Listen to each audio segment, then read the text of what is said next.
Well, I watched it for this video. I'm not really sure it's worth it, but if you've got 3 minutes and 45 seconds, I can tell you about Melania. Now, a lot of people are saying the films, they're better, they're better than people even.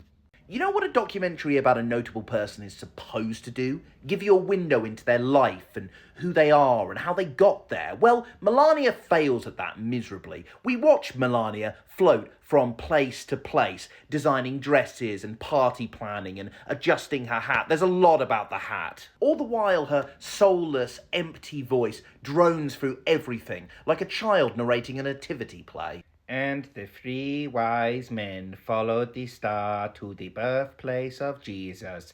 And then I traveled to Mar-a-Lago. It is the place where Baron learned how to swim. It's that the whole time. Even when she's performing diplomatic duties or talking about the loss of her mother, it's always delivered with this same plasticness, like she's not being sincere. It's a bit like an episode of Succession. Like, what if Connor's fiance Willa made a documentary? Like, is this supposed to be funny? It's not funny, by the way. In case you were hoping for something that was so bad it's good, it's not. It's just exceptionally bad. One time, the director, Brett Ratner, who actually, here's Brett Ratner, by the way, and here's Jeffrey Epstein. Yeah, it's Brett Ratner in the Epstein files on Epstein Island. So Brett Ratner at one point asks Melania, who's your favourite recording artist? And she says, Michael Jackson. And then he asks her, oh, what's your favourite song? And she's like, Beat It or Thriller. They're all so good, really. And it's like, there's nothing really there. There's no opinion. You can't get a real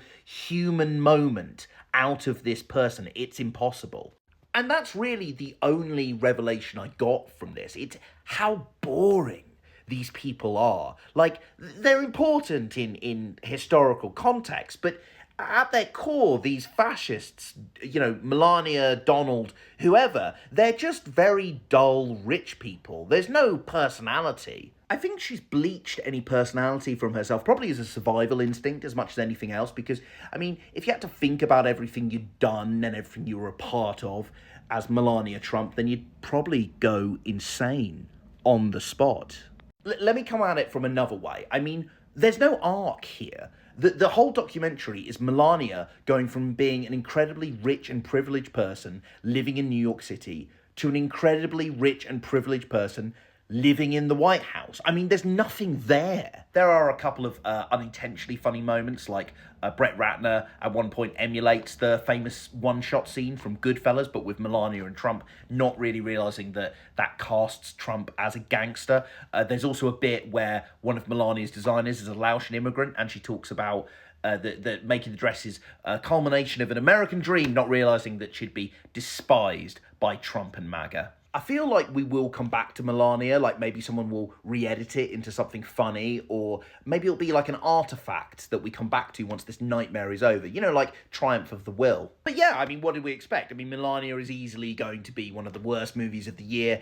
It is arguably more of a transaction than a movie, but as a movie, it is a dull, lifeless, poorly made documentary that only serves to highlight the soulless abyss of its subject. MAGA can kiss my pasty British arse.